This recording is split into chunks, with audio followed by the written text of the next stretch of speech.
Cek untuk kelompok penyaji. Oh, anu. Nah, saya tunggu rekamannya sudah ya. Jadi untuk kelompok menyaji silakan bersiap diri Agnes, Maria Clareta dan Thalia.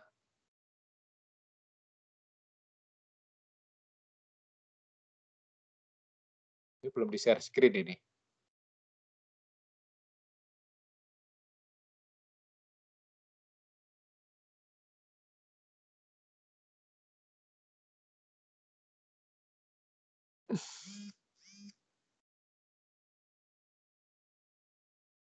Ya, silakan penyaji. Mohon ditunggu sebentar ya, Pak. Oh, masih ya. Nggak apa-apa, sambil bersiap diri, silahkan dibuka perkuliahannya dengan memimpin dalam doa, kemudian memperkenalkan anggota kelompok, melakukan presentasi, dan memimpin diskusi. Setelah itu menyerahkannya kembali ke saya untuk saya beri tambahan masukan, tambahan, dan penutupan. Silahkan kelompok, siapa yang akan memimpin?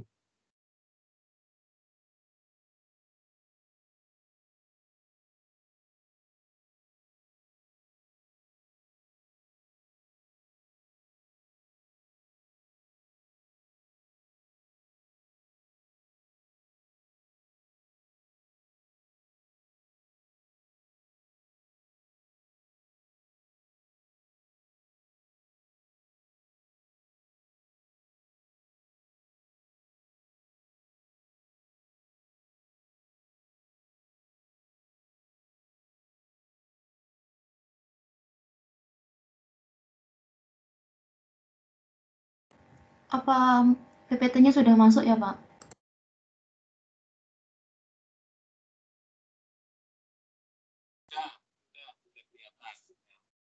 Sudah masuk.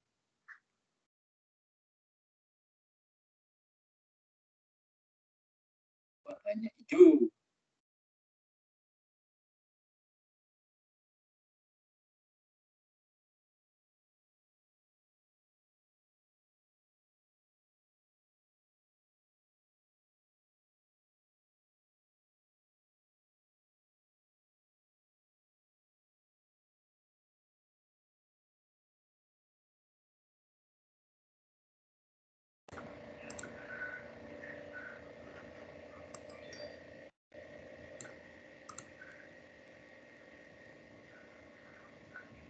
Sebentar, Pak. Agnes masih pindah device ya, Pak?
belum dimulai?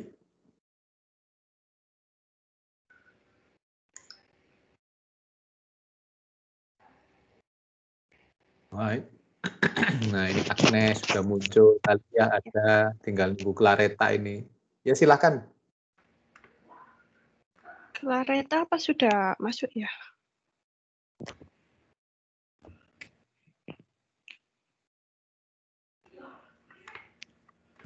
Sudah, Nes. Oke, baik. Untuk sebelumnya, sebelum kita mau mulai kelas pada siang hari ini, marilah kita berdoa terlebih dahulu.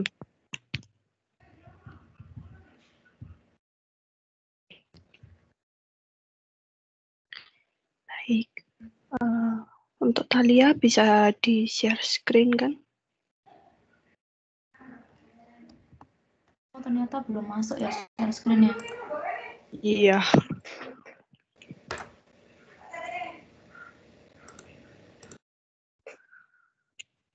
Ya. Oke, sudah masuk. Ya. Baik, pada kesempatan kali ini kelompok kami akan mempresentasikan tentang representasi manajemen dan pakar auditor. Dengan kami sebagai penyaji ada Agnes Febria Setiawan, dan lalu ada Maria Clareta, dan juga Talia. Baik, next.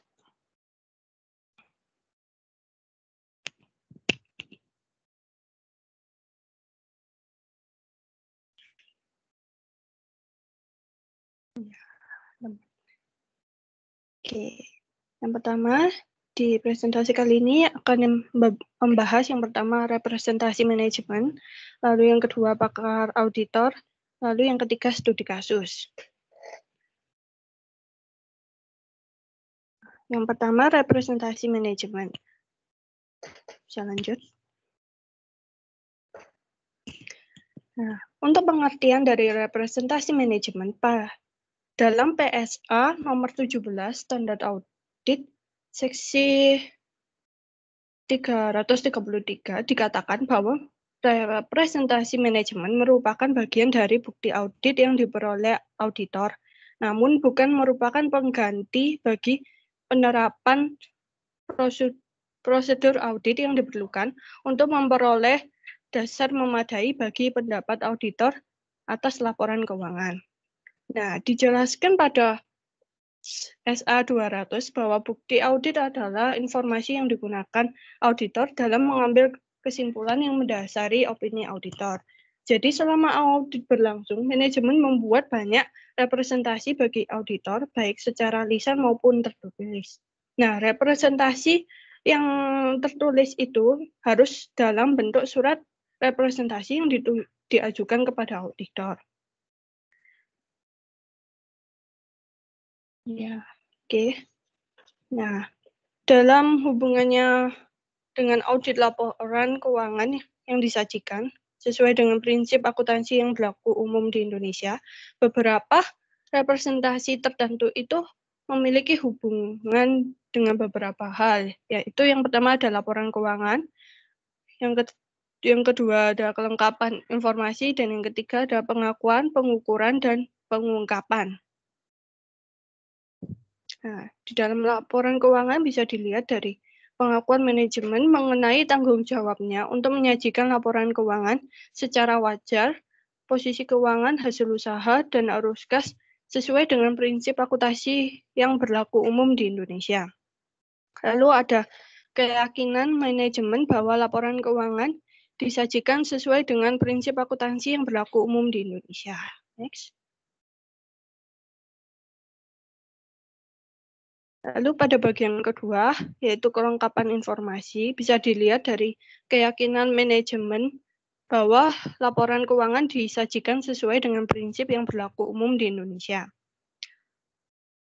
Lalu ketersediaan catatan keuangan dan data yang berkaitan, kelengkapan dan ketersediaan semua notulen rapat pemegang saham, direksi, dan dewan komisaris, komunikasi dari badan pengatur tentang ketidakpatuhan dengan atau kekurangan dalam praktik laporan keuangan, dan tidak adanya transaksi yang tidak dicatat. Next.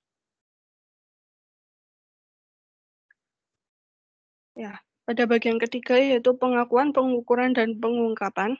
Bisa dilihat dari informasi tentang kecurangan yang melibatkan dari berbagai pihak. Lalu rencana atau maksud yang mungkin akan mempengaruhi nilai atau klasifikasi aktifah atau kewajiban.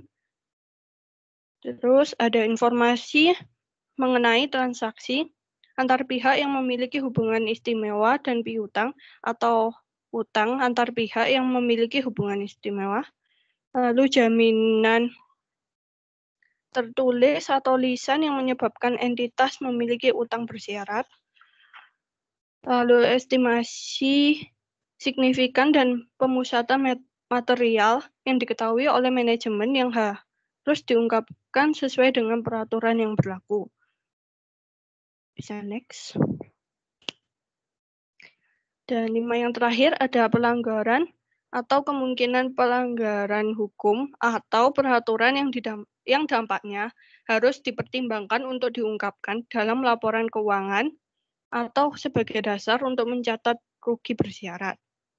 Lalu ada tuntutan yang belum dinyatakan atau perkiraan yang telah dikemukakan oleh penasihat hukum merupakan tuntutan yang kemungkinan besar akan terjadi harus diungkapkan sesuai dengan PSAK akuntansi atau untuk kontingensi. Lalu tuntutan yang tidak diungkapkan meskipun telah diberitahukan kemungkinannya oleh penasihat hukum klien. Atas aktiva, hak gadai atas aktiva dan aktiva yang dijaminkan. Dan yang terakhir, kepatuhan dengan pasal-pasal perjanjian kontrak yang mungkin berdampak terhadap laporan keuangan. Nah, dalam kondisi tertentu itu auditor memiliki keinginan untuk memperoleh representasi tertulis dari individu yang lain. Tapi manajemen itu kadang menolak untuk melengkapi representasi tertulis sehingga itu menjadikan pembatasan terhadap lingkup audit yang menghalangi auditor untuk memberikan pendapat wajarnya tanpa pengecualian dan biasanya cukup menyebabkan auditor tidak memberikan pendapat atau menarik diri dari perikatan. Bisa lanjut. Ya, silakan Clareta.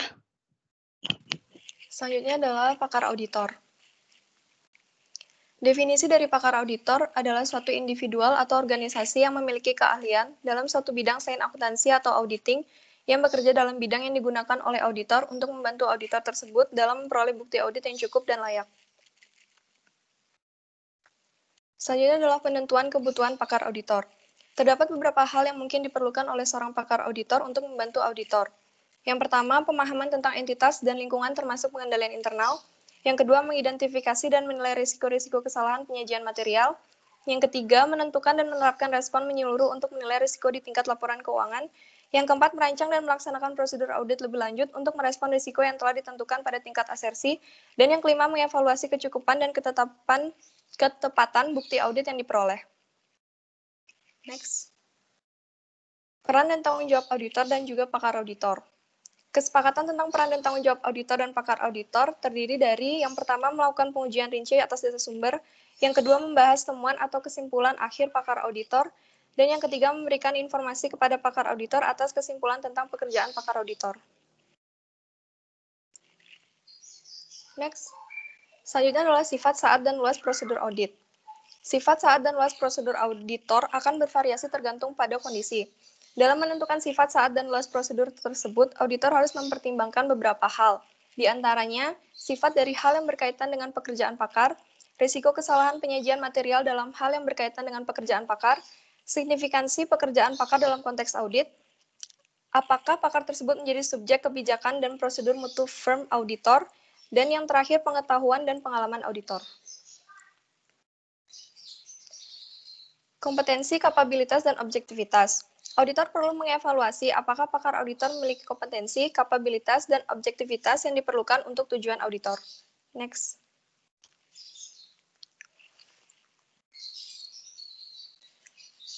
Perolehan pemahaman bidang keahlian pakar auditor.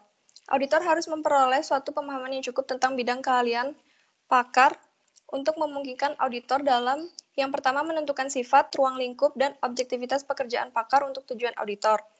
Yang kedua, mengevaluasi kecukupan pekerjaan tersebut untuk tujuan auditor. Perjanjian dengan pakar auditor. Auditor harus menyetujui beberapa hal berikut dengan pakar auditor. Yang pertama, sifat, ruang lingkup, dan objektivitas pekerjaan pakar. Yang kedua, peran dan tanggung jawab auditor dan pakar tersebut. Yang ketiga, sifat, saat, dan luas komunikasi antara auditor dan pakar tersebut. Dan yang keempat, kebutuhan pakar tersebut untuk mengobservasi ketentuan kerahasiaan. Selanjutnya adalah evaluasi kecukupan pekerjaan pakar auditor. Auditor harus mengevaluasi kecukupan pekerjaan pakar auditor untuk tujuan auditor yang mencakup 3 hal, yaitu yang pertama relevansi dan kelayakan dari temuan atau kesimpulan pakar dan konsistensi hal-hal tersebut dengan bukti audit lain. Yang kedua, pekerjaan pakar tersebut yang melibatkan penggunaan data sumber yang signifikan bagi pekerjaan pakar, relevansi, kelengkapan, dan akurasi data sumber. Dan yang ketiga, pekerjaan pakar yang melibatkan penggunaan asumsi dan metode signifikansi, relevansi, dan kelayakan asumsi. Selanjutnya, pengacuan ke pakar auditor dalam laporan auditor. Auditor tidak diperbolehkan mengacu ke pekerjaan seorang pakar auditor dalam laporan auditor yang berisi suatu opini tanpa modifikasian, kecuali diharuskan oleh peraturan perundang-undangan. Jika pengacuan tersebut diharuskan oleh peraturan perundang-undangan, auditor harus menunjukkan dalam laporan auditor bahwa pengacuan tersebut tidak mengurangi tanggung jawab auditor atas opini auditor tersebut. Selanjutnya adalah kerahasiaan. Ketentuan kerahasiaan terdiri dari 3. Yang pertama, pasal kerahasiaan dalam ketentuan etika yang relevan yang diterapkan kepada auditor. Yang kedua, ketentuan kerahasiaan spesifik oleh entitas. Dan yang ketiga, ketentuan tambahan yang mungkin dapat dikenakan oleh peraturan perundang-undangan yang berlaku.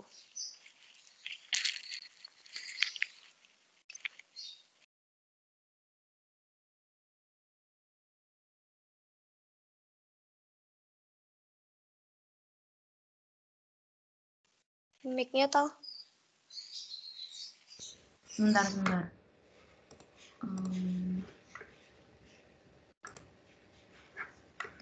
Selanjutnya yaitu studi kasus, yaitu mengisi kertas kerja B250 tentang representasi manajemen dan B260 tentang pakar auditor. Yang pertama, seperti biasa kita mengisi bagian ini dulu, lalu ke konten, kemudian ke bagian risk response, ke kertas kerja B250. Kemudian akan tampil seperti ini, tampilan pertama. Kemudian pada bagian bawah, terdapat pernyataan pada kolom kondisi seperti ini. Itu auditor harus mengisi bagian yang sebelah sini, dan mengisinya tidak manual, tapi menggunakan Dropbox yang berisi antara ya dan tidak. Atau bisa juga tidak diisi. Kemudian, auditor dapat menambahkan informasi, memperjelas isinya pada kolom komentar ini. Lalu, auditor juga dapat menambahkan referensi atau link ke kertas kerja di bagian lampirannya ini. Jika semua pertanyaan telah dijawab seperti ini, kemudian bagian simpulan ini akan otomatis terisi. Bisa representasi manajemen telah memadai atau tidak memadai. Lalu, jika di simpulan muncul representasi manajemen tidak memadai, misalkan seperti ini, lalu akan muncul kolom penjelasan tentang representasi manajemen yang tidak memadai itu seperti apa. Kemudian, kotak status ini akan bertuliskan komplit atau incomplete. Kemudian, mengisi ke kertas kerja B260, yaitu tentang pakar auditor.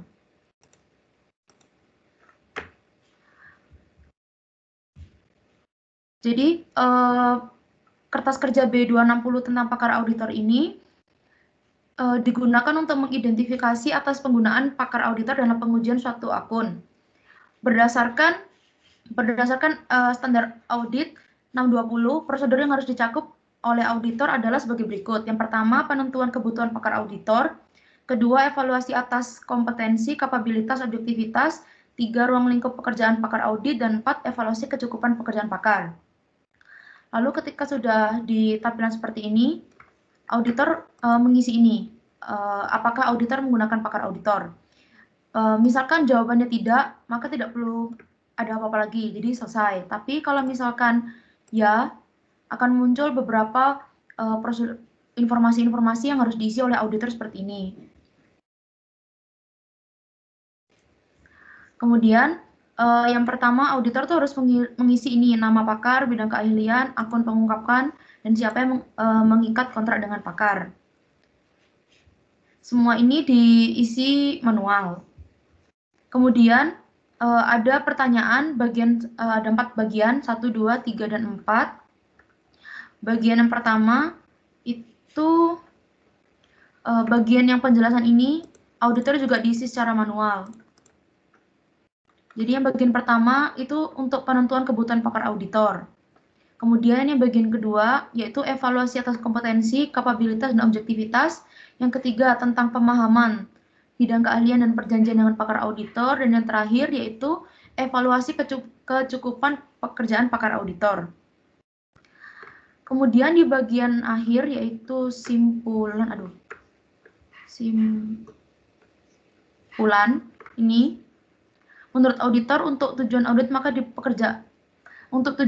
maka pekerjaan auditor adalah bisa dipilih antara tidak memadai, tidak memadai, dan tidak relevan. Misalkan kita memilih memadai, maka kotak yang di bawah tadi tidak muncul. Namun apabila tidak memadai, maka auditor harus menjelaskan penyebab pekerjaan pakar auditor tidak memadai dan bagaimana responnya. Begitu juga dengan yang tidak relevan. Kemudian apabila sudah terisi semua, maka status KKP akan bertuliskan komplit, atau sebaliknya jika ada yang belum terisi yaitu incomplete.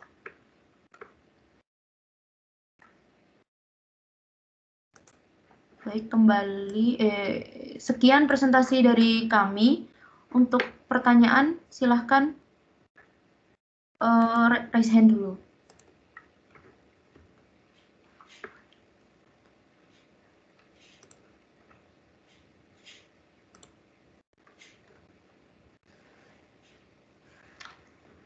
Baik, jadi kami akan buka 3 sesi. Yang pertama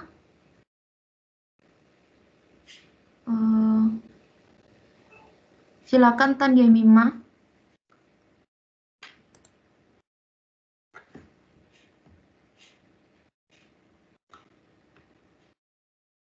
Halo Yem.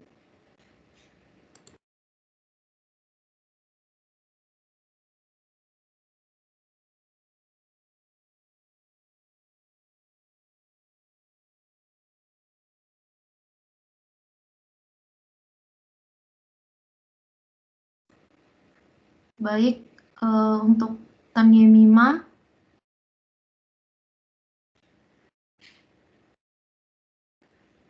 Baik, kita skip dulu. Untuk selanjutnya ada Marcelino Felix. Silakan Marcel. Ya, terima kasih atas kesempatannya. Saya Marcelino Felix dengan NIM belakang 22 ingin menanyakan dalam hal keadaan apa saja yang menuntut seorang auditor harus memperoleh surat representasi dari manajemen ya. Terima kasih. Baik, sebentar. Tan Yemima melalui chat. Baik. Untuk yang ketiga, silahkan Milinia. Baik, terima kasih atas kesempatannya. Nama saya Milinia Pam Santoso dengan NIM belakang 45. Saya ingin bertanya, apa yang harus dilakukan oleh seorang auditor apabila pekerjaan pakar auditor tersebut tidak memadai ya? Terima kasih. Baik, untuk penanya mohon ditunggu sebentar, kami akan berdiskusi terlebih dahulu.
Baik, terima kasih untuk para penanya sudah menunggu.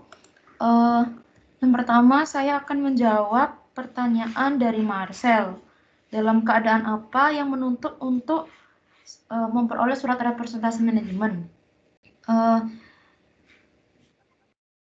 Misalkan jika auditor pendahulu biasanya diminta oleh mantan kliennya untuk menerbitkan kembali atau memberikan izin menggunakan representasi tersebut, laporannya atas laporan keuangan periode sebelumnya dan laporan keuangan tersebut yang disajikan dalam bentuk komparatif dengan laporan keuangan periode sesudahnya.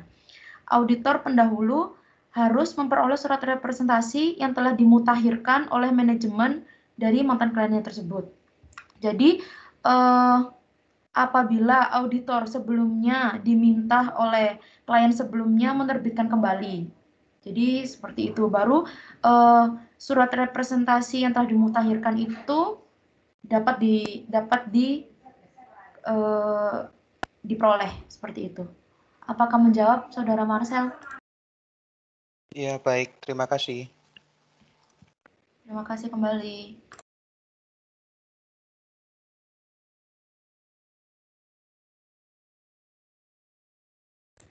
Selanjutnya silakan Agnes.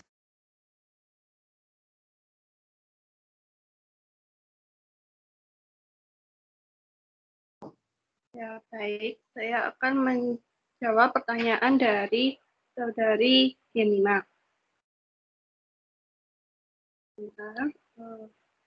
Oke, untuk menjawab pertanyaan dari Yenima, itu dapat dijelaskan di paragraf 13 SPAP seksi 333 PSA nomor 17. Nah, di dalam paragraf tersebut itu menjelaskan bahwa penolakan manajemen untuk melengkapi representasi tertulis merupakan pembatasan terhadap lingkup audit yang menghalangi auditor untuk memberikan pendapat wajar tanpa pengecualian dan biasanya cukup menyebabkan auditor tidak memberikan pendapat atau menarik diri dari perikatan. Namun, berdasarkan pada sifat representasi yang tidak dapat diperoleh tersebut atau keadaan penolakan, auditor dapat menyimpulkan bahwa pendapat wajar dengan pengecualian adalah layak. Di samping itu, auditor harus mempertimbangkan dampak penolakan tersebut terhadap kemampuannya untuk mengandalkan representasi manajemen yang lain. Nah, jadi kesimpulannya, jika auditor tidak bisa memperoleh surat representasi klien dari manajemen perusahaan, maka dengan mempertimbangkan sifat representasi ataupun keadaan penolakan dari manajemen, auditor minimal harus memberikan opini wajar dengan pengecualian. Apakah sudah menjawab, Saudari Yemimah?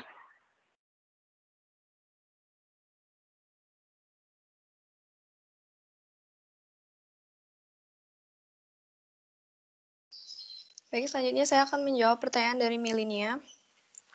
Jadi pertanyaannya, apa yang harus dilakukan seorang auditor apabila pekerjaan pakar auditor tersebut tidak memadai? Terdapat beberapa hal yang harus dilakukan oleh seorang auditor, yaitu yang pertama, setuju dengan pakar tersebut atas sifat dan luas pekerjaan selanjutnya yang akan dilakukan oleh pakar tersebut, atau auditor melakukan prosedur audit tambahan yang tepat atas kondisi tersebut. Bagaimana? Apakah sudah menjawab, Saudari Mili? Baik, terima kasih. Ya, sama-sama. Untuk sesi selanjutnya, saya cek dulu.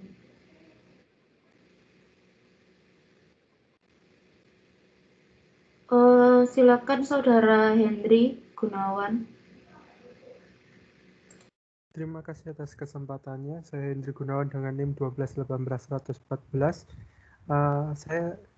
Saya sempat membaca mengenai SA 580 tentang representasi manajemen yang dimana auditor harus memperoleh representasi manajemen itu sesuai dengan tahun laporan keuangan diaudit. Nah, saya mau bertanya, kenapa auditor membutuhkan representasi manajemen dari tahun sebelumnya? Begitu. Terima kasih. Terima kasih. Selanjutnya, Evelyn Larissa. Silakan Evelyn.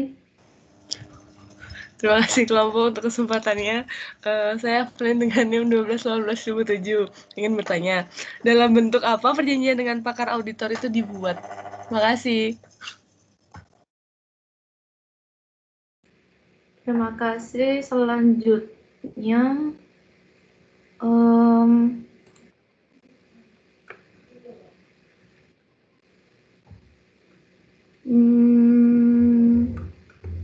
Melinia Wahyu. Silahkan. Terima kasih atas kesempatannya. Saya Melinia Wahyu dengan NIM 1218.124. Saya ingin bertanya tadi pada slide yang sifat, saat, dan luas prosedur audit terdapat tulisan apakah pakar tersebut menjadi subjek kebijakan dan prosedur mutu film auditor. Nah, itu maksudnya seperti apa ya? Terima kasih. Baik, terima kasih untuk penanya. Kami butuh waktu untuk diskusi terlebih dahulu.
Baik, terima kasih sudah menunggu. Yang pertama-tama saya akan menjawab pertanyaan dari Saudara Henry.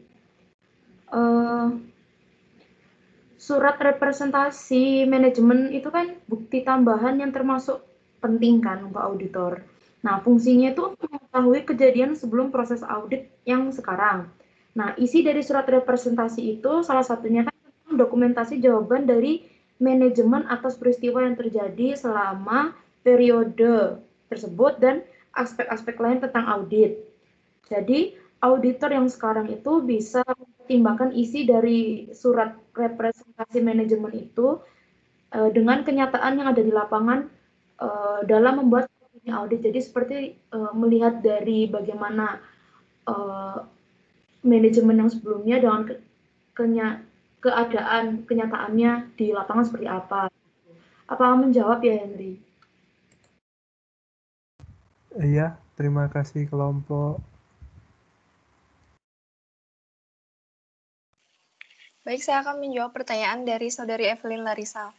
Tadi pertanyaannya dalam bentuk apa perjanjian antara auditor dengan pakar auditor dibuat?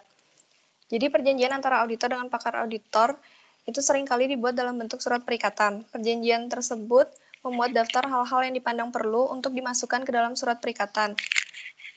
Atau perjanjian antara auditor dengan pakar auditor dapat berupa bentuk lain. Ketika tidak ada perjanjian tertulis antara auditor dengan pakar auditor, maka bukti perjanjian tersebut dapat dicantumkan memorandum perencanaan atau kertas kerja seperti program audit, dan juga bisa dicantumkan prosedur serta kebijakan dari firm audit. Apakah sudah menjawab, Saudari Evelyn? Terima kasih kelompok. Ya, sama-sama.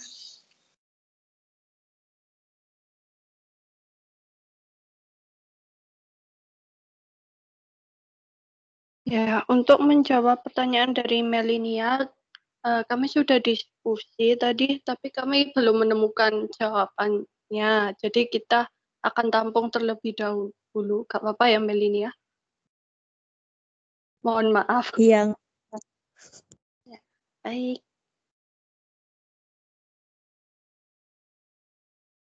Selanjutnya yaitu sesi terakhir. Saya akan menunjuk ambil dari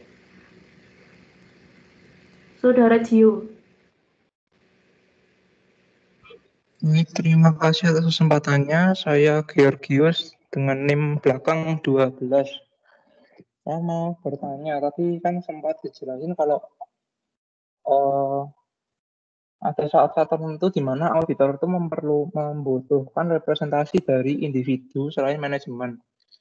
Nah, saya mau tanya, apa tolak ukur atau apa pertimbangan yang digunakan oleh auditor? Kapan dia membutuhkan representasi dari individu selain manajemen? Sekian, terima kasih. Baik, terima kasih. Selanjutnya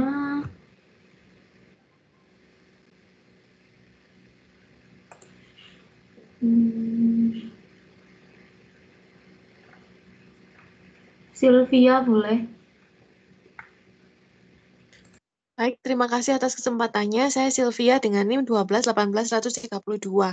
Saya ingin bertanya, faktor-faktor apa yang biasanya itu dapat menyebabkan representasi manajemen tidak memadai? Terima kasih.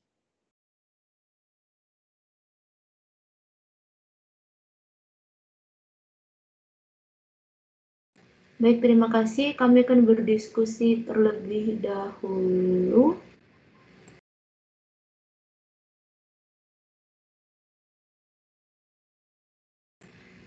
Kurang satu ya. Untuk Monica Angelina, silahkan. Baik, terima kasih atas kesempatannya. Nama saya Monica Angelina dengan NIM belakang 26. Saya mau tanya pertimbangan apa saja yang dibuat oleh seorang auditor saat ingin menggunakan pakar auditor. Terima kasih. Baik, terima kasih. Kami akan berdiskusi terlebih dahulu.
Baik, terima kasih untuk penanya sudah menunggu. Saya akan menjawab pertanyaan dari Georgius. Menurut SAK seksi 333 dalam kondisi apa memperoleh representasi tertulis individu lain. Jadi pasti ada kondisi-kondisi tertentu. Sebagai contoh, misalkan auditor ingin memperoleh representasi tertulis mengenai kelengkapan tentang saat rapat pemegang saham atau mungkin direksi dan dewan komisaris atau dari orang yang bertanggung jawab atas penyimpanan dari notulensi tersebut. Juga dalam hal auditor melaksanakan audit terhadap laporan keuangan anak perusahaan, namun tidak melakukan audit terhadap induk perusahaan. Auditor mungkin saja ingin memperoleh representasi dari manajemen induk perusahaan tentang hal-hal yang mungkin mempengaruhi anak perusahaannya. Misalkan transaksi antar pihak yang memiliki hubungan istimewa atau keinginan induk perusahaan untuk memberikan dukungan keuangan secara berkelanjutan bagi anak perusahaannya. Jadi misalkan auditor ingin mendapatkan informasi dari manajemen atau ada hal-hal lain dalam ada suatu kondisi tertentu yang ingin dibuktikan oleh auditornya. Jadi auditor bisa meminta representasi tertulis dari individu yang lain seperti itu. Apakah menjawab?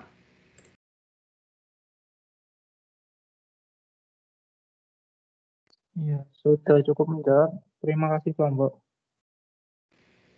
Sama-sama.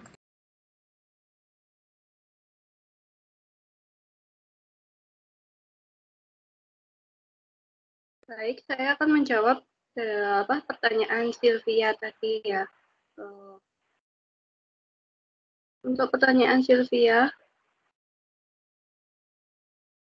untuk faktor-faktor apa saja faktor-faktor representasi manajemen itu tidak memadai. Kemungkinan bisa dilihat itu dari representasi yang dibuat oleh manajemen itu bertentangan dengan bukti audit lainnya, sehingga auditor harus menyelidiki keadaan tersebut dan mempertimbangkan keandalan representasi tersebut. Nah, berdasarkan keadaan tersebut, auditor harus mempertimbangkan apakah keandalan representasi manajemen yang berkaitan dengan aspek lain laporan keuangan itu memadai dan berapa.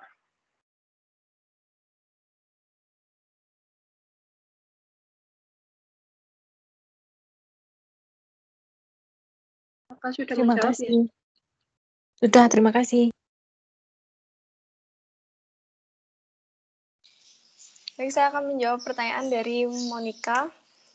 Pertimbangan apa saja yang dibuat oleh auditor saat ingin menggunakan pakar auditor?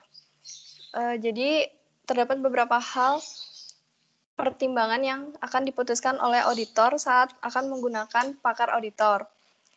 Jadi yang pertama, auditor akan mempertimbangkan apakah manajemen telah menggunakan pakar manajemen dalam menyusun laporan keuangan.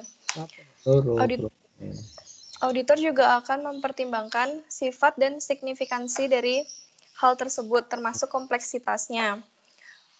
Mempertimbangkan risiko adanya kesalahan penyajian material dalam hal tersebut, dan mempertimbangkan sifat prosedur yang diharapkan untuk merespon risiko yang teridentifikasi, termasuk pengetahuan auditor dan pengalaman dengan pekerjaan pakar tersebut yang berhubungan dengan hal-hal tersebut dan ketersediaan sumber bukti audit alternatif. Apakah sudah menjawab, Saudari Monica? Sudah, terima kasih kelompok. Sama-sama. Baik, untuk pertanyaan terakhir yang punya Milinia, kami sudah berdiskusi tapi masih belum menemukan jalan terang. Mungkin nanti Pak Dan bisa membantu untuk menjawab ya Pak. Baik, berakhirnya sesi pertanyaan ketiga siang hari ini menandakan bahwa presentasi dari kelompok kami telah selesai. Terima kasih atas perhatiannya. Selamat siang. Silakan Pak Dan untuk menambahkan. Ya, terima kasih kelompok yang sudah mengantarkan kita pada diskusi mengenai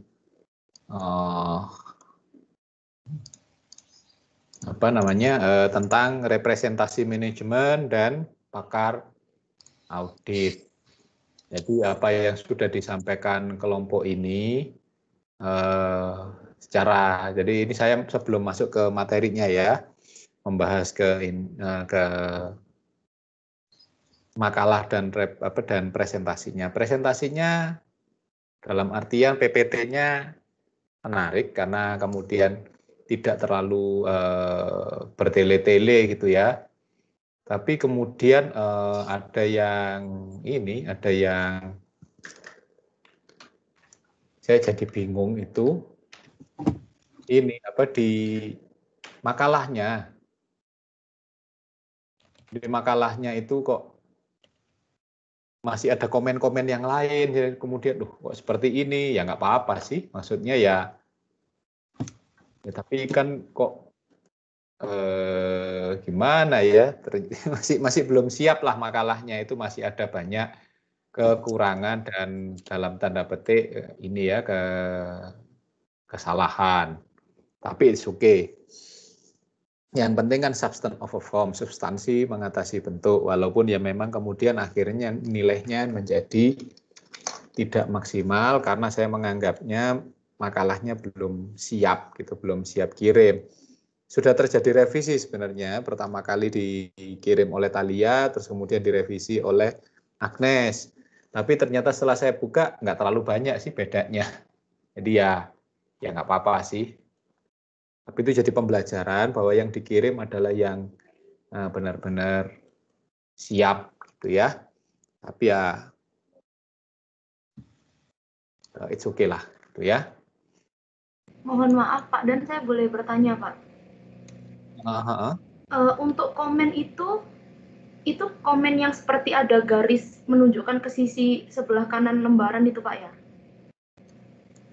Iya, jadi di sebelah kanan ada, terus kemudian kan di situ ada terus kemudian hanging, format center dan sebagainya, itu hampir semua badan loh, semua badan. Itu track changes Pak, bukan komen. Mungkin Bapak bisa ke menu review, terus track changes-nya dimatikan Pak, markup-nya. Kan makanya kan, ya kan makanya itu kan di komen semua kan, maksudnya itu kan di review, maksudnya di review semua. Tapi kan seharusnya kalau kemudian yang dikirim itu kan kemudian siap dalam artian memang tidak ada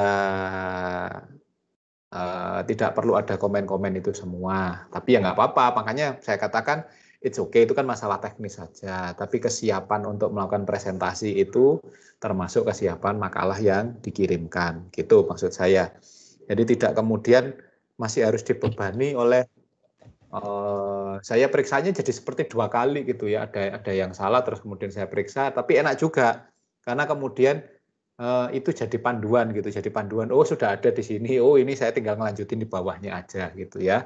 Jadi seperti membuka bukan membuka aib sendiri, tapi seperti memberi petunjuk apa yang belum dikerjakan. Ya nggak apa-apa sih. Yang penting bahwa kemudian maksud dan tujuannya itu tersampaikan.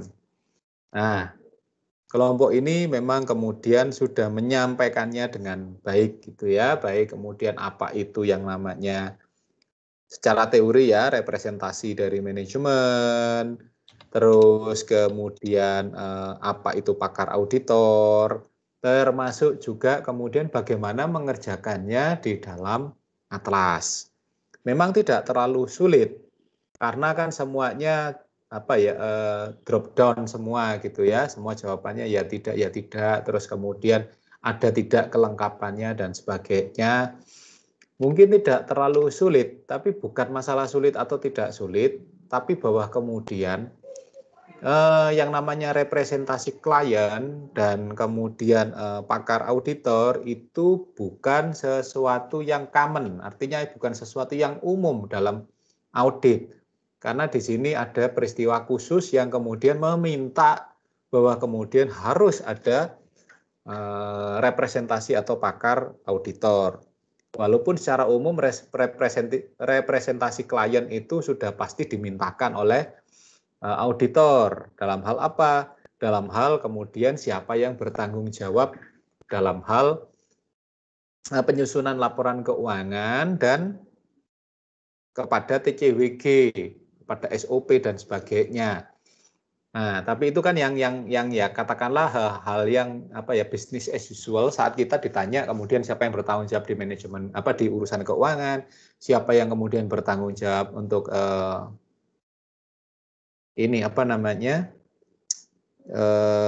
TCWG ya, tata kelola governance, terus kemudian siapa yang terkait dengan PIC yang di sana gitu ya, yang itu kemudian sebenarnya ditanyakan waktu itu bersamaan dengan waktu ditanyakan awal melakukan audit. Saat itu memang penugasan pertama, perikatan pertama, tapi kalau sudah perikatan kedua, ketiga, ya sudah pasti tahu gitu ya. Tapi bahwa kemudian yang jadi masalah bukan pada perikatan pertama, kedua, bukan pada perikatan pertama. Kalau perikatan pertama pasti ditanyakan. Jadi seperti sesuatu yang wajib itu ya. Pakar auditornya juga begitu. Kalau ternyata itu bidang usahanya tertentu gitu, pasti kemudian akan tanya dulu kepada minimal tanya kepada auditor sebelumnya. Kalau memang auditor yang baru itu adalah tidak pernah memegang jenis usaha di auditinya gitu. Jadi berbeda usaha itu bisa saja tanya pada sebelumnya. Minimal dia punya sebelumnya itu. Terus kemudian dia bisa tanya hal-hal yang terkait dengan temuan audit yang dari tahun kemarin kenapa seperti ini dan sebagainya. Jadi secara tidak langsung yang namanya auditor sebelumnya itu adalah pakar untuk auditor yang saat ini. Makanya kemudian Hendri tadi sempat nanya ya bahwa kemudian ada kenapa kok kemudian yang tahun kemarin diminta representasi, kemudian sekarang, kemudian termasuk perjanjian dengan pakar itu seperti apa gitu ya. Nah, tapi kalau sudah kemudian di perjanjian pertama itu seperti semuanya itu wajib dilakukan. Proses kehati-hatian itu dilakukan oleh auditor dan itu semuanya masuk dalam proses saat kemudian perikatan akan dibuat. Tapi saat kemudian sudah tahun kedua akan sangat berbeda karena kemudian auditor sudah tahu siapa-siapa yang akan menjadi PIC, siapa yang bertanggung jawab terhadap proses auditnya. Jadi kalau saya butuh keuangan ya saya tahu kepada siapa saya hubungin. Kepada terkait dengan governance kepada siapa? Katakanlah kepada auditor internal atau kepada komite auditnya, termasuk di situ tentu saja keterlibatan dari komisaris independen kayak gitu. Itu sesuatu yang kemudian sudah diketahui, sudah dikenal. Nah, tapi kemudian akan muncul representasi yang kemudian ternyata katakanlah ada proses yang harus memerlukan representasi itu. Contohnya tadi sudah disampaikan kalau nggak salah oleh Thalia, sudah disampaikan bahwa kemudian karena ada proses tertentu, itu kemudian, loh ini notulennya di mana ya, catatan rapatnya di mana dan sebagainya, maka dia harus menghubungi orang-orang yang memang akan dituju. Biasanya ini ya urusannya dengan notulen dan sebagainya, maka itu sifatnya bukan representasi manajemen, tapi representasi yang non-manajemen. Katakanlah dia harus menanyakan hasil rapat katakan ada setelah kemarin di audit, tahun ini katakanlah perusahaan ada rencana merger. Saat manajemen diminta kan kemudian mergernya belum loh, kita belum. Ya memang belum ada tanda tangan, maka tidak bisa diminta. Karena kontraknya memang belum ada. Tapi seperti apa proses rapat itu terjadi, merger itu terjadi, pasti kan ada rapat-rapat nih antar pemegang saham mayoritas ya, katakanlah antar komisaris. Itu kan sudah ada rapat-rapat. Nah, kepada siapa meminta? Maka memintanya kemudian karena notulensi rapat, ya kalau ditanya kepada komisarisnya bisa saja lupa itu karena kemudian sudah 2-3 kali rapat atau memang sengaja melupa gitu ya. Tapi dia kan bisa kemudian apa yang dimintakan bahwa kemudian karena ada rencana merger dan ini sudah dalam proses penyusunan katakanlah goodwill dan sebagainya, maka siapa yang diminta? Loh ini mana ini bukti-bukti rencana merger itu? Karena itu pasti akan berpengaruh terhadap opini pada tahun itu, pada tahun berjalan. Nah, apa yang terjadi? Dia akan kemudian mencari pada yang namanya sekretaris dari sekretaris apa ya, eksekutif sekretari gitu ya, sekretaris eksekutif. Dia bisa nanya kepada sekretaris direksi, dia bisa nanya kepada sekretaris kepada sekretaris komisaris. Nah kalau gitu kan nggak bisa kemudian. Nah kalau kemudian orang ini didatang, sekretaris didatengin, mereka kan pasti kaget-kaget. Loh urusan saya dengan audit apa?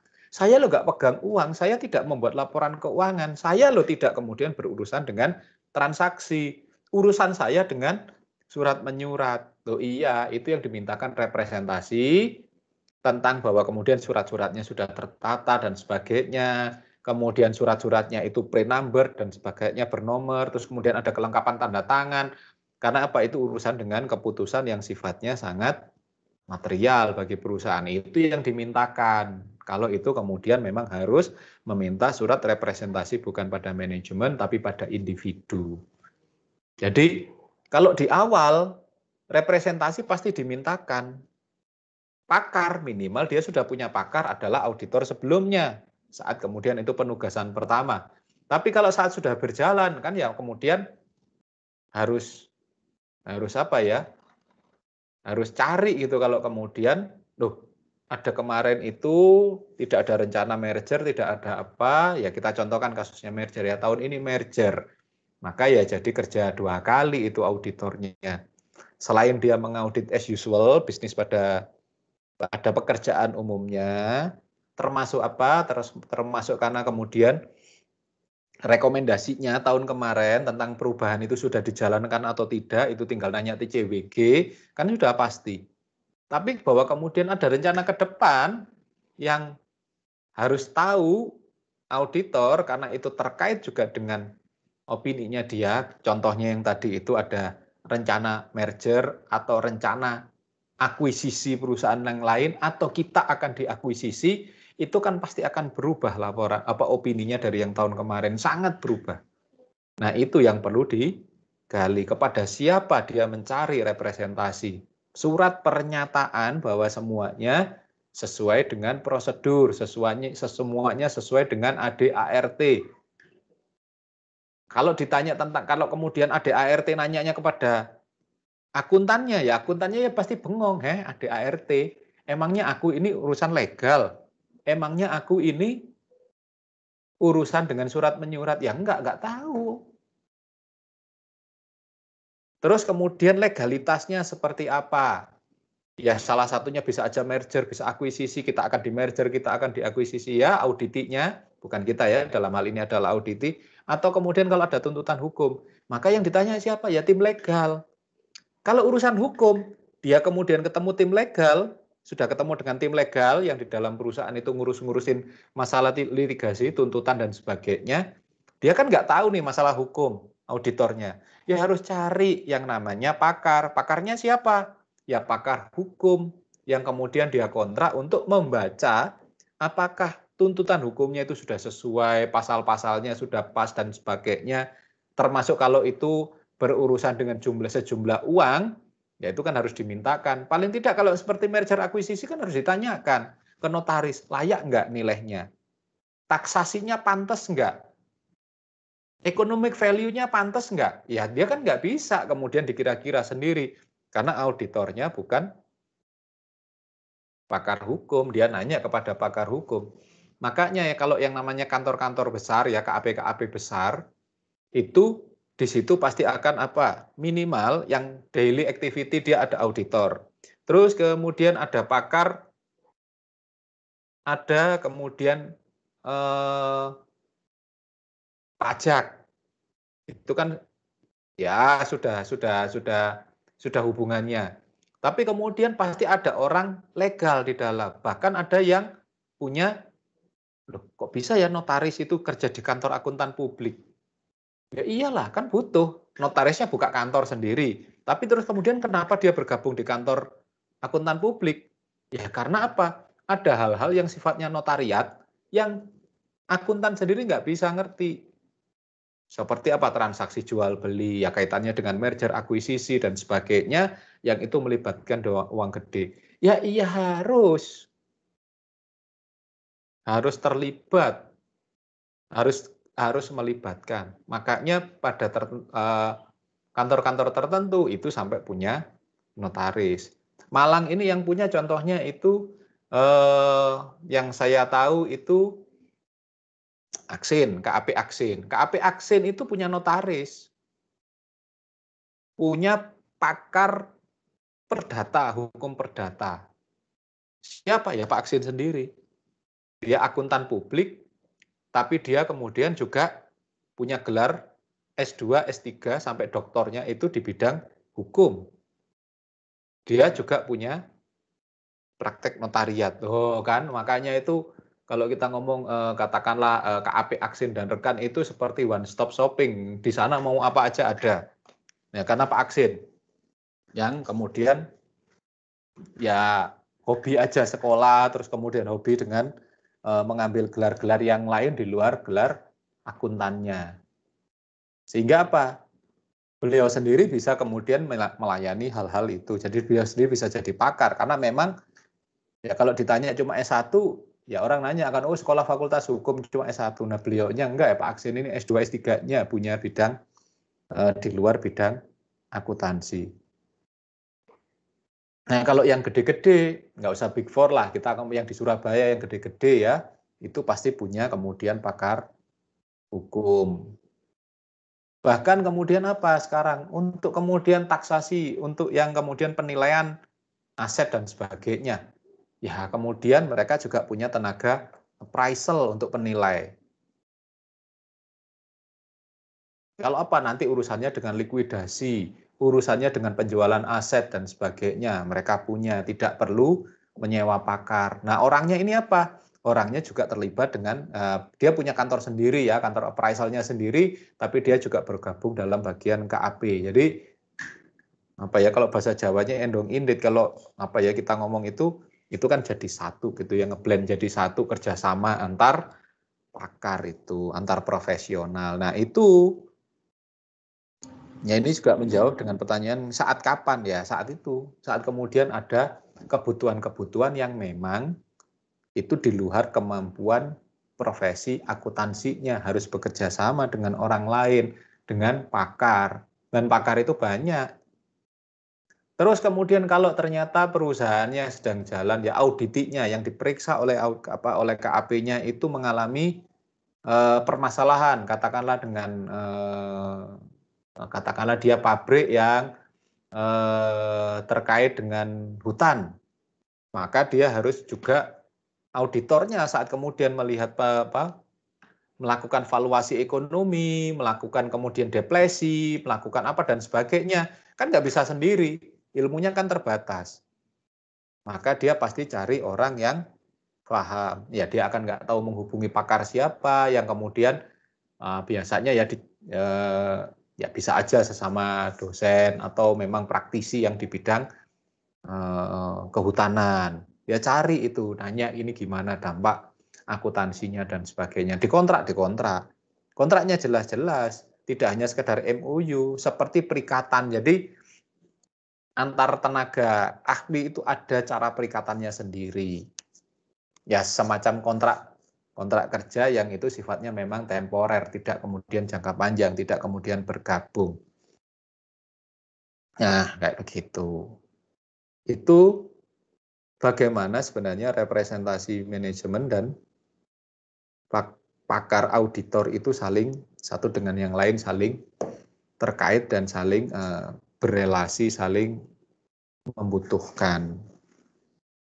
Terkait tadi pertanyaannya, sifat dan saat audit, mutu auditor, ya kaitannya tentu saja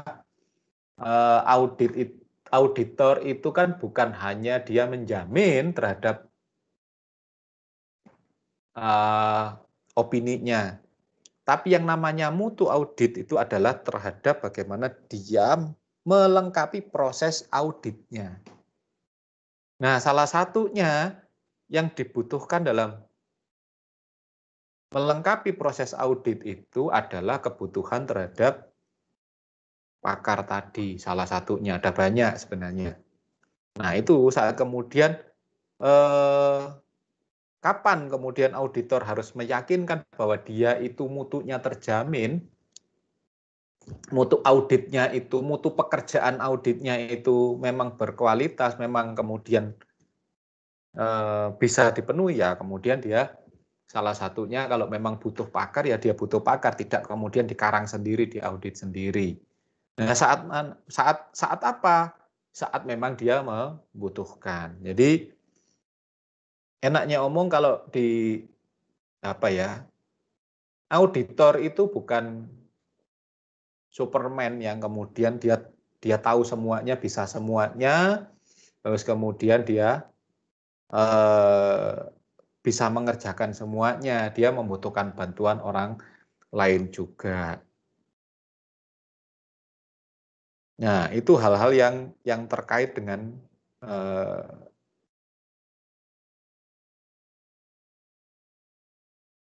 pakar auditor dan representasi manajemen.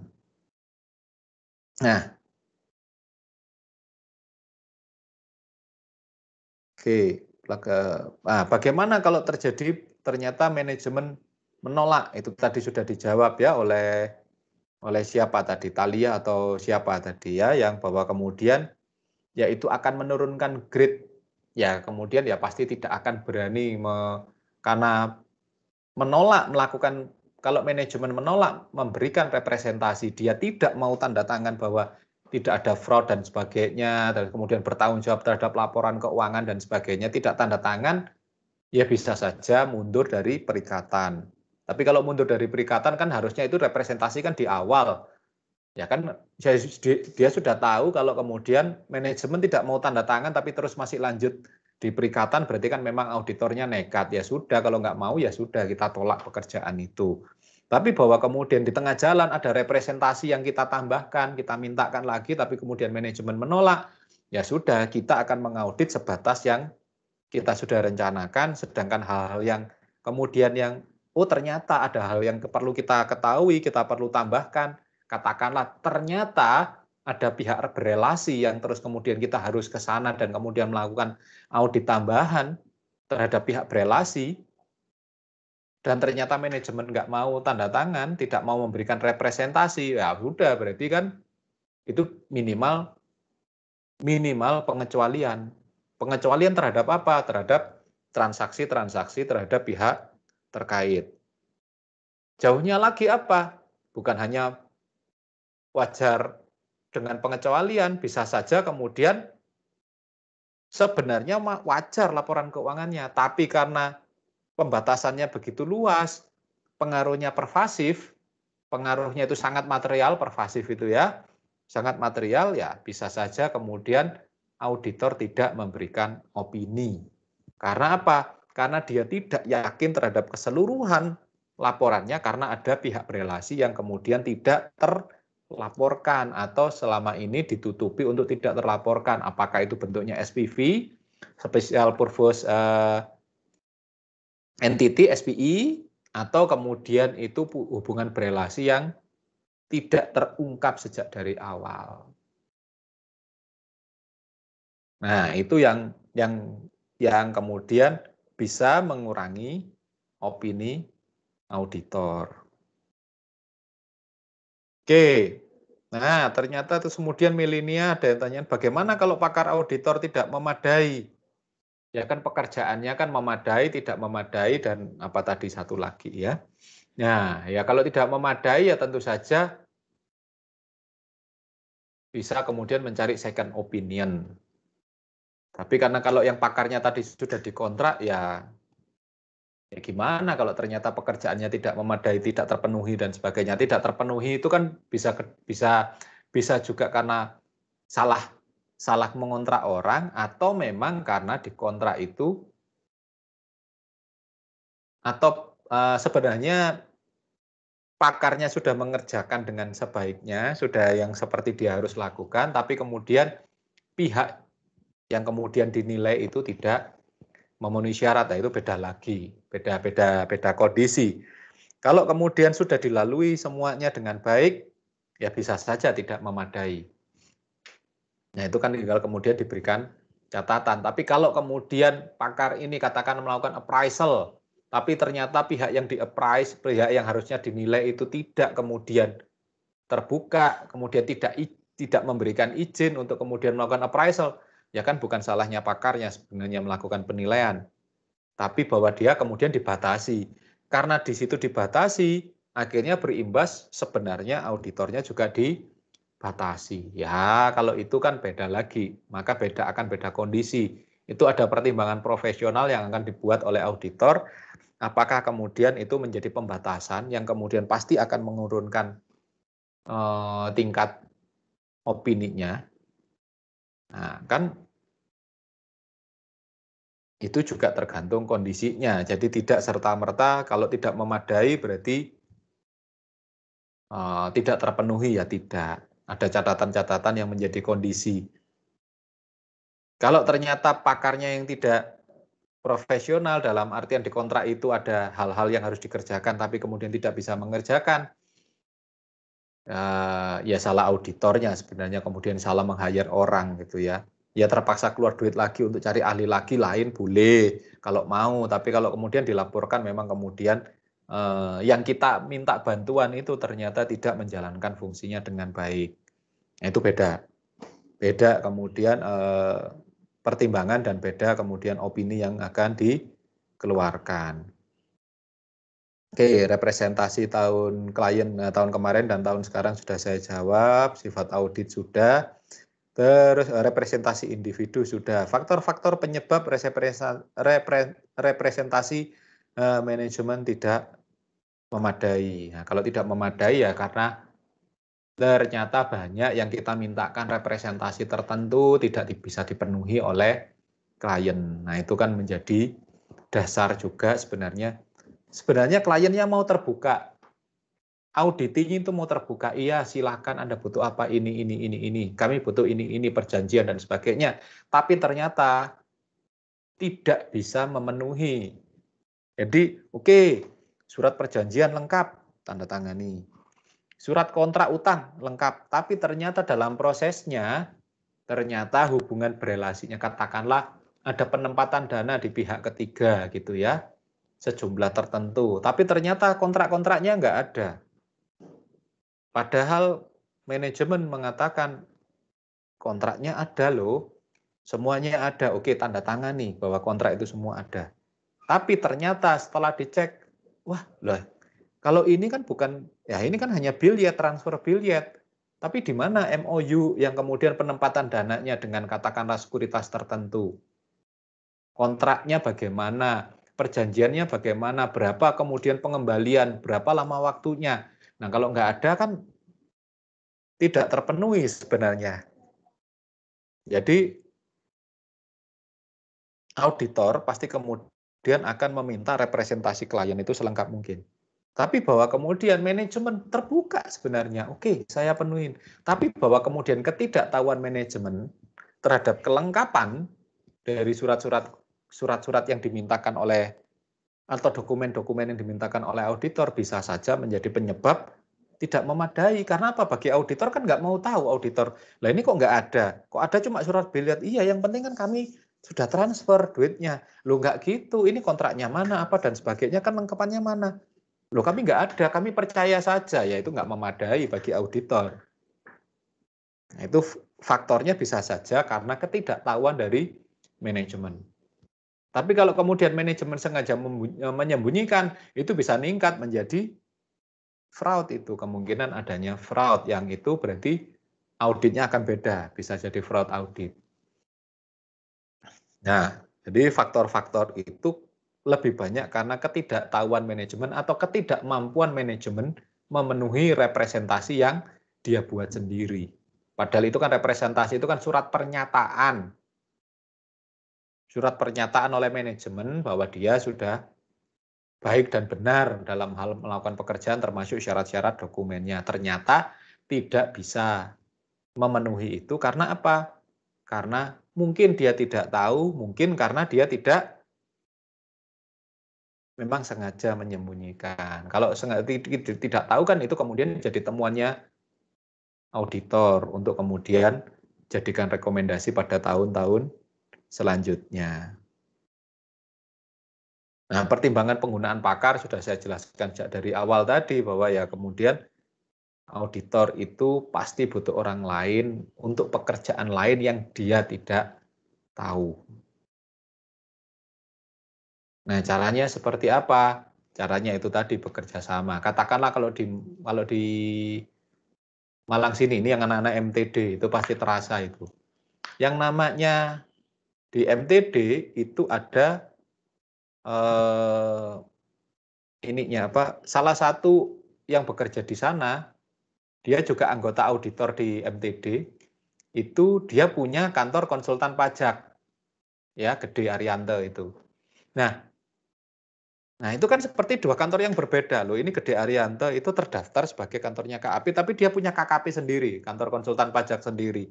Loh ini gimana? Ya kayak begitu. Sehingga apa?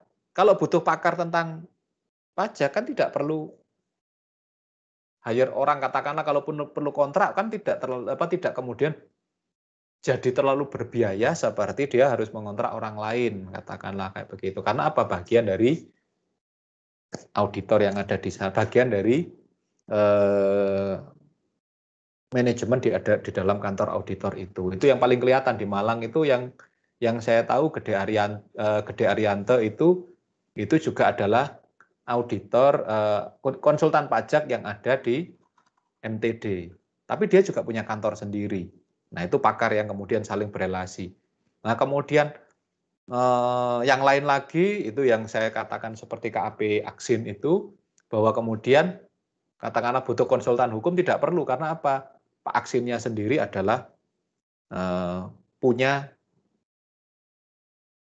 dia punya dua kepakaran ya, akuntansi dan hukum.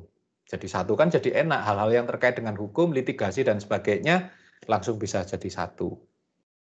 Jadi ya itu auditor tapi yang juga ahli hukum tapi yang juga auditor lah, kan bingung kan Pak Aksin itu. Nah sama kalau itu kan jadi satu orang. Nah itu butuh memang orang-orang cerdas yang kemudian punya banyak waktu untuk punya banyak kesempatan untuk belajar. Nah itu kita kira-kira begitu. Bisa juga relasinya memang sangat berbeda, kemudian mereka juga hanya ya sudahlah kalau ada kerjaan nanti aku hubungin kamu gitu ya, itu bisa. Ada yang kemudian hanya berjejaring, tidak kemudian satu orang menjadi satu pekerjaan, katakanlah dua pekerjaan pada satu orang, atau dua pekerjaan pada dua lembaga tapi lembaganya berelasi. Terus bisa saja yang itu jejaring bentuknya. Ya saling kenal, saling apa, kemudian kalau ada baru dikontrak, kalau tidak ada ya sudah, tidak kemudian saling titip nama dan sebagainya. Ada banyak cara untuk kemudian membangun jejaring dengan pakar itu. Kemudian ya kalau hal khusus tentu saja agak berbeda. Contohnya kalau kemudian kita mengaudit butik hotel, itu sangat berbeda karena butik hotel itu kita perlu pakar seni yang harus kemudian melakukan audit, melakukan penilaian, melakukan taksasi terhadap sebuah aset-aset atau bukan pada aset-aset yang ada di dalam hotel tersebut. Contohnya mengaudit tugu hotel itu pasti tidak segampang mengaudit katakanlah Savana atau Regent. Karena di sana kan jelas barangnya barang modern, taksasinya tidak terlalu, ya kita sudah tahulah harga pasarnya berapa dan sebagainya, itu pakai appraisal bisa. Tapi kalau kemudian seperti tugu hotel yang di situ adalah butik hotel, nah kita kan jadi bingung kalau kemudian kita nilai, kita katakanlah kita mau adakan depresiasi terhadap gedungnya, Lah ini gedungnya kan sudah nilainya bukan hanya 0 minus. Karena kan dia sebelum 1900 sudah ada gitu kan. Nggak bisa kita taksasi, tapi gedungnya, nilai seninya, terus kemudian yang ada di sana lukisan dan sebagainya. Nah itu kita butuh, ya nggak bisa auditornya, kecuali auditornya adalah juga kurator seni gitu ya. Ya tapi kan dua dunia yang berbeda ya, sudah biar aja orang lain kayak begitu ya. Nggak tahu siapa itu auditornya untuk Tugu itu. Pasti juga akan dia bekerja sama dengan pakar di bidang seni. Hal-hal kayak begitu pasti akan berbeda. Ya saya contohkan tadi, kalau dia kemudian auditornya harus mengaudit ternyata dengan perusahaan pertambangan, dia harus kemudian harus berhubungan dengan pakar pertambangan. Kalau kemudian dengan yang full IT, nah kayak gitu pasti ada pakar-pakar tertentu yang kemudian dimintakan pendapatnya, bahkan kemudian terjalin dalam sebuah pekerjaan. Nah, kira-kira segitu. Kira-kira itu yang bisa saya sampaikan. Kira-kira begitu hubungan relasinya, bahwa auditor itu bukan Superman yang bisa mengerjakan semuanya, atau Superman juga tidak bisa mengerjakan semuanya. Paling tidak kan Superman itu tidak ngerti mode gitu kan. Masa pakai celana dalam kok di luar gitu kan. Dia harus cari pakar mode itu. Nah, ya guyonannya kayak begitu. Bahkan Superman aja punya kelemahan, apalagi auditor. Dia pasti butuh orang lain untuk melakukan pekerjaan yang dia tidak ketahui, terutama terhadap kebutuhan auditi yang tertentu, bidang tertentu. Kalau yang masih business as usual, masih bisa dilakukan lah. Appraisal, hukum, itu masih orang-orang yang kemudian bisa satu jaringan, bisa juga orang-orang yang terlibat dalam audit. Tapi seperti bidang seni, pertambangan, minyak, apalagi minyaknya itu lepas pantai, kehutanan gitu ya. Wah, yang sekarang berkembang ini yang jadi repot, auditor siapa yang kemudian bisa melakukan taksasi, auditor mana yang bisa kemudian menilai taksasi terhadap audit. Akuntansinya ada akuntansi pertumbuhan, nilai biologis itu ada katakanlah ada standarnya, ada PSAK-nya gitu ya, pertumbuhan nilai biologis, katakanlah untuk peternakan, perkebunan itu masih bisa. Tapi kalau tempat wisata, siapa yang bisa menilai? Nah itu ada taksasinya. Nah kita harus kemudian berhubungan dengan orang-orang yang paham pariwisata, paham tentang nilai-nilai yang ada di dalam nilai jual dalam pariwisata, atau valuasi ekonomi di nilai pariwisata, dan ya dia mengerti ekonomi gitu kan, valuator ekonomi di bidang pariwisata, yang itu pasti dibutuhkan oleh auditor karena perkembangan usaha pariwisata akhir-akhir ini di Indonesia gitu ya. Apalagi wisatanya itu bukan wisata yang artifisial seperti Jatim Park, itu masih gampang lah karena dia kan harga perolehannya bisa diketahui. Tapi kalau pariwisatanya itu sifatnya alam, katakanlah ya minimal kan gampang-gampangan air terjun, nilainya berapa gitu ya. Kemudian bagaimana kemudian kalau harus diaudit. Nah selama ini kan memang belum ya. Tapi kalau yang tempat-tempat yang komersial pasti kemudian akan diaudit. Itu kira-kira yang bisa saya sampaikan tentang representasi manajemen dan pakar auditor.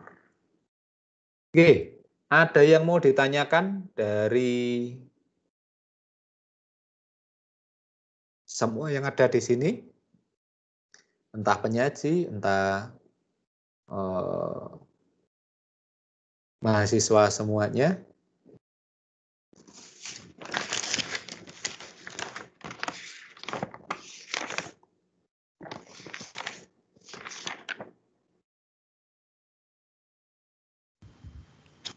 Saya mau bertanya, Pak.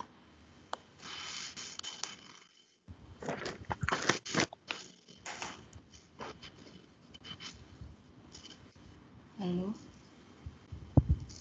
Ya, silakan Angela kalau memang ada yang mau ditanyakan. Halo, Pak. Apakah suara saya masuk?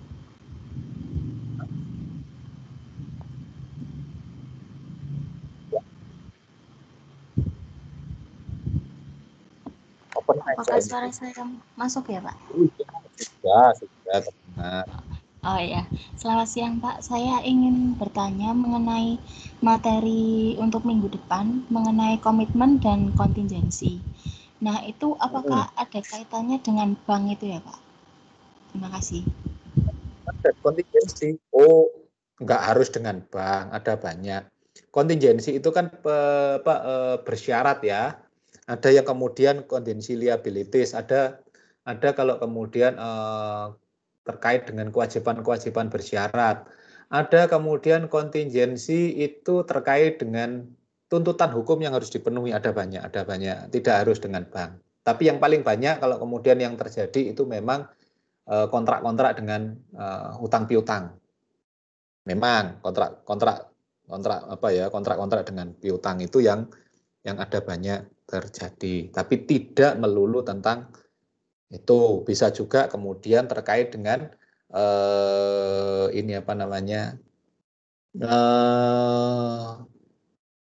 komitmen seperti garansi. Nah, itu kan kemudian kalau tidak terpenuhi kan bisa saja mendapat tuntutan. Nah, kalau udah tuntutan kan dikontingensi. Jadi tidak melulu soal utang piutang. Tapi kalau utang piutang itu nggak mau, itu resikonya adalah kontingensi. Pasti kemudian utang piutang itu ada komitmen dan pasti kemudian harus dilakukan kalau tidak kemudian terpenuhi salah satu itu kan kemudian bisa menjadi tuntutan dan berakibat kontingensi. Kira-kira begitu. Minggu depan itu kamu tuh yang maju, Jel? Iya Pak, saya makanya bertanya. Oh iya, padahal ya kamu ini kan majunya kamu hari Selasa, terus kemudian 29-nya Kemisnya maju lagi ya? Iya Pak. Nah, iya, maju ujian PKL. Ya nggak apa-apa sih, nekat saya menyiapkan 2. Karena ternyata salah ya, seharusnya pikiranmu itu kan Kemis ini ya, 22 ya, ternyata 29. Iya, saya kirain kemarin masih tanggal belasan, Pak. Makanya saya kira minggu depannya itu tanggal 22. Begitu. Saya pikirnya iya, saya juga sudah catat di sini ujianmu itu di 22. Makanya saya rubah tadi. Loh, 29. Saya yang juga merubah di handphone saya, loh ternyata 29. Ya nggak apa-apa sih, jadi menyiapkan 2 ya. Iya, makasih Pak. Iya. Ya, yang lain?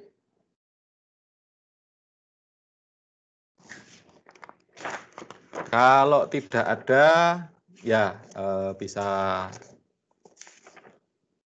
kita akhiri.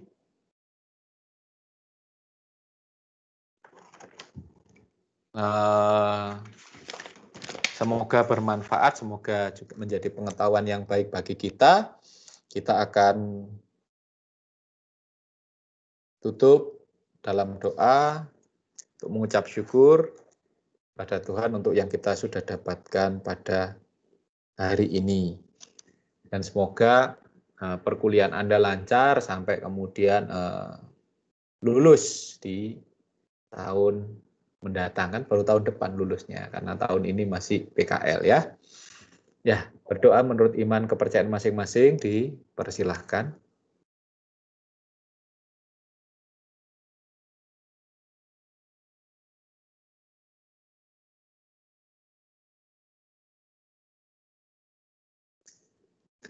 Oke, terima kasih. Sampai ketemu lagi minggu depan. Selamat sore. Selamat sore Pak Dan.